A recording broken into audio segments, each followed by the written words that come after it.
Вы засыпаете с тревогами, а не с этой мыслью, и поэтому утром просыпаетесь уставшими. То, о чем вы думаете перед сном, вы забираете с собой в следующий день. А значит, если хотите встретить любовь, засыпайте в ее энергии. Сделайте глубокий вдох, закройте глаза и повторяйте за мной. Я нахожусь сейчас в состоянии любви и благодарности.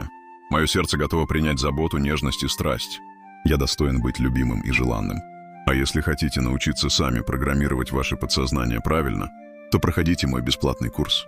Активная ссылка в описании канала или ставьте плюс, и я пришлю название бота в Telegram.